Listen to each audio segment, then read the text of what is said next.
ஆகாஷவாணி.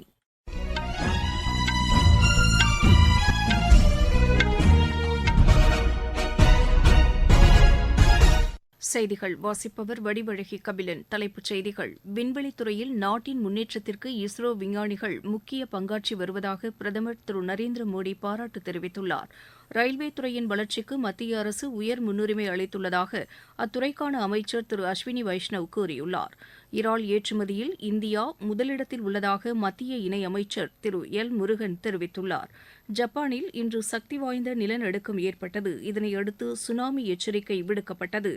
தேசிய காவல்துறை குதிரை ஏற்ற போட்டியில் தமிழக அணி 4 தங்கப்பதக்கங்களை வென்றுள்ளது. இனி விரிவான செய்திகள். விண்வெளித்துறையில் நாட்டின் முன்னேற்றத்திற்கு இஸ்ரோ விஞ்ஞானிகள் முக்கிய பங்காற்றி வருவதாக பிரதமர் திரு நரேந்திர மோடி பாராட்டு தெரிவித்துள்ளார். எக்ஸ்போசாட் செயற்கைக்கோள் இன்று வெற்றிகரமாக புவி வட்டப்பாதையில் நிலைநிறுத்தப்பட்டிருப்பது குறித்து சமூக வலைதளத்தில் பாராட்டு தெரிவித்துள்ள பிரதமர், இஸ்ரோ விஞ்ஞானிகளின் இந்த சாதனை நாட்டிற்கு பெருமை சேர்க்கக்கூடியது என்று குறிப்பிட்டுள்ளார். 2024ஆம் ஆண்டின் மிக சிறப்பான தொடக்கமாக இந்த செயற்கைக்கோள் செலுத்தப்பட்டிருப்பதாகவும் அவர் அதில் தெரிவித்துள்ளார்.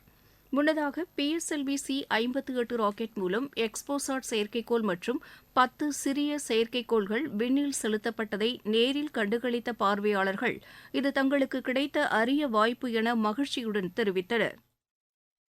என் பேர் ராதிகா. நான் சென்னையிலேருந்து வந்திருக்கேன். இதுதான் என்னுடைய ஃபஸ்ட்டு சேட்டலைட் பார்க்குற ஈவெண்ட். இது பார்க்குறதுக்கு ரொம்ப க்யூரியஸாக இருந்தது. வெயிட் பண்ணிகிட்டே இருந்தேன் ஒரு 1 வீக்காக. பார்த்தது ரொம்ப சந்தோஷமாக இருந்தது. அதோட சர்ப்ரைஸ் பார்ட் பயங்கர தண்டர் சவுண்டோடு போகும்பொழுது என்ஜாயபுளாக இருந்தது. கவுண்ட் டவுனும் ரொம்ப நல்லா இருந்தது. ஒரு 5 கிலோமீட்டர்ஸ்லேருந்து பார்த்தாலும் லைவில் பார்க்குறதுங்கிறது டோட்டலி டிஃப்ரெண்ட் எக்ஸ்பீரியன்ஸு. அப்புறம் வெயிட் பண்ணி ஒரு 10 மினிட்ஸ் கழித்து மிஷன் சக்ஸஸ்ன்னு கேட்கும்பொழுது ரொம்ப சந்தோஷமாக இருந்தது. என் பேர் ஓஜஸ்வி. நான் சென்னையிலேருந்து வரேன். நான் இஸ்ரோ லான்ச் பார்க்கறதுக்காக வந்தேன் என் ஃபேமிலியோட. இது என் ஃபர்ஸ்ட் டைம். நான் இது இப்படி இருக்குன்னு எதிர்பார்க்கல. நான் எதிர்பார்த்ததோட அற்புதமாக இருந்தது. ரொம்ப பிடிச்சிருந்தது. நியூ இயரோட ஃபர்ஸ்ட் நாள் அன்னைக்கு இப்படி லான்ச்சை பார்க்கறது ஒரு மறக்க முடியாத ஒரு எக்ஸ்பீரியன்ஸு. இந்தியாவில் கடந்த 10 ஆண்டுகளில் ஏற்பட்டுள்ள முன்னேற்றங்கள் குறித்த கருத்துக்களை நாட்டு மக்கள் நமோ செயலியில் தெரிவிக்க வேண்டும் என்று பிரதமர் திரு நரேந்திர மோடி கேட்டுக் கொண்டுள்ளார். சமூக வலைதளத்தில் இதனை தெரிவித்துள்ள அவர், ஜன்மன் சர்வே என்ற ஹேஷ்டேக்கை பயன்படுத்தி தம்முடன் மக்கள் நேரடியாக கருத்துக்களை பகிர்ந்து கொள்ளலாம் என்று குறிப்பிட்டுள்ளார். சரக்கு மற்றும் சேவை வரி வசூல் கடந்த மாதம் 1,64,882 கோடி ரூபாயாக இருந்ததாக மத்திய அரசு கூறியுள்ளது. நடப்பு நிதியாண்டில் இதுவரை சரக்கு மற்றும் சேவை வரி வசூல் 14,97,000 கோடி ரூபாயாக உள்ளது என்று நிதியமைச்சகத்தின் செய்திக்குறிப்பு தெரிவிக்கிறது. கடந்த நிதியாண்டுடன் ஒப்பிடுகையில் இது 12% அதிகம் என்று அதில் குறிப்பிடப்பட்டுள்ளது. குஜராத்தில் புத்தாண்டை வரவேற்கும் விதமாக ஒரே நேரத்தில் 108 இடங்களில் சூரிய நமஸ்காரம் செய்து கின்னஸ் சாதனை படைக்கப்பட்டிருப்பதை பிரதமர் திரு நரேந்திர மோடி வரவேற்றுள்ளார். சமூக வலைதளத்தில் இதுகுறித்து பதிவிட்டுள்ள பிரதமர், நமது கலாச்சாரத்தில் 108 என்ற எண்ணிக்கை முக்கியத்துவம் வாய்ந்தது என குறிப்பிட்டுள்ளார். மொடேரா சூரிய கோவிலும் 108 இடங்களில் அடங்கும் என்று தெரிவித்துள்ள பிரதமர், யோகா மற்றும் கலாச்சார பாரம்பரியத்தில் மக்களின் உறுதிப்பாட்டை வெளிப்படுத்தும் வகையில் இந்த நிகழ்வு அமைந்திருப்பதாக குறிப்பிட்டுள்ளார். ரயில்வே துறையின் வளர்ச்சிக்கு மத்திய அரசு உயர் முன்னுரிமை அளித்துள்ளதாக அத்துறைக்கான அமைச்சர் திரு அஸ்வினி வைஷ்ணவ் கூறியுள்ளார். மேற்கு வங்கத்தில் புதிய ரயில் சேவையை இன்று தொடங்கி வைத்து அவர் பேசினார். அம்மாநிலத்தில் 98 ரயில் நிலையங்களை மேம்படுத்துவதற்கான பணிகள் நடைபெற்று வருவதாக அவர் கூறினார். ரயில்வே துறையின் வளர்ச்சியின்றி ஒட்டுமொத்த வளர்ச்சியை எட்ட முடியாது என்பதை கருத்தில் கொண்டு மத்திய அரசு செயல்பட்டு வருவதாகவும் அவர் தெரிவித்தார். ரயில்வே திட்டங்களை முழுமையாக செயல்படுத்துவதற்கு மேற்குவங்க அரசு ஒத்துழைப்பு அளிக்கவில்லை என்றும் திரு அஸ்வினி வைஷ்ணவ் குற்றம் சாட்டினார். நீங்கள் கேட்டுக்கொண்டிருப்பது ஆகாஷவாணியின் செய்தி அறிக்கை. यही समय है, सही समय. இதுதான் வேளை, சரியான வேளை.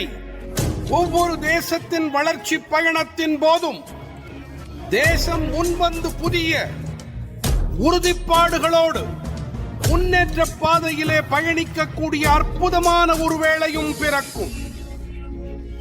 புதிய பாரதத்தின் துவக்கத்தின் இது அமுத காலம். இதுவே கோடானு கோடி நாட்டு மக்களுடைய உறுதிப்பாடாகும். அமுத காலம் 25 ஆண்டுகளுக்கு ஆனது. ஆனால் நாம் நம்முடைய லட்சியங்களை அடைவதற்காக இப்போதிலிருந்தே முனைப்புடன் செயல்பட வேண்டும். भारत को गढ़ने का यही समय है.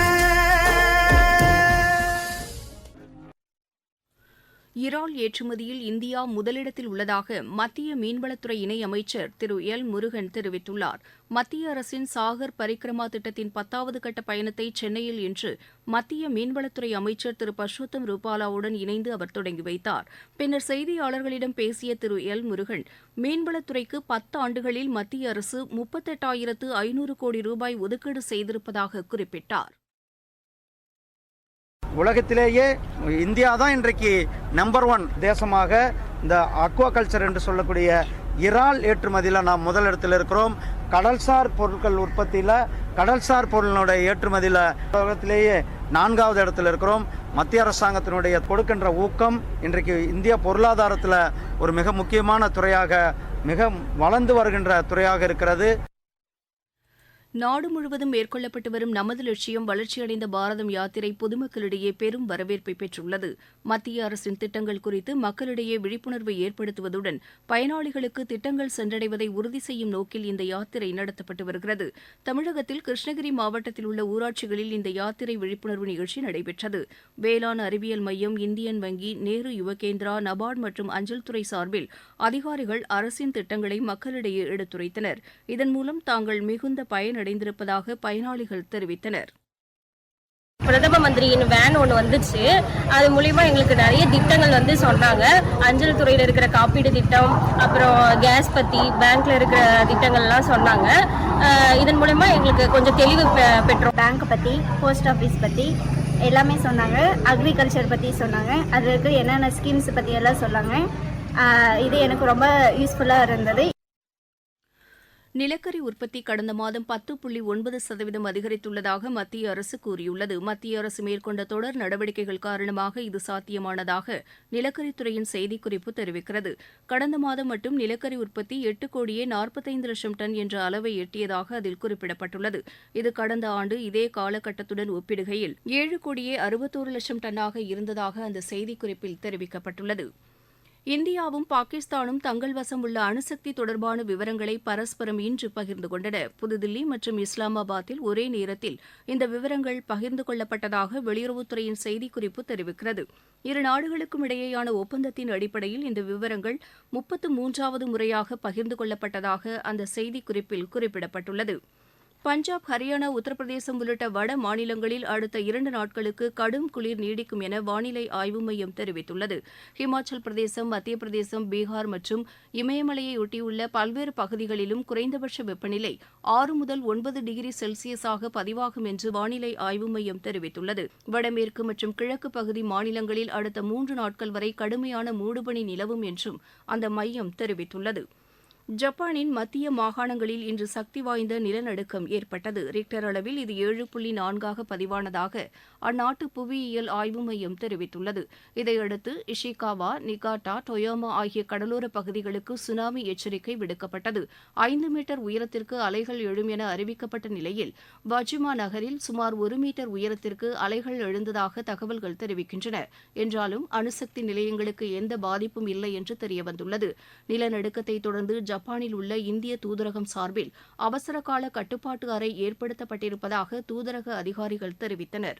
கடலுக்கு அடியில் நிலநடுக்கம் ஏற்பட்டதால் சேதங்கள் குறித்து உடனடி தகவல் ஏதும் வெளியாகவில்லை.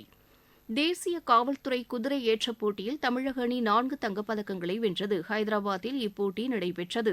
உலகக்கோப்பை ஐவர் ஹாக்கிப் போட்டிக்கான இந்திய அணி அறிவிக்கப்பட்டுள்ளது.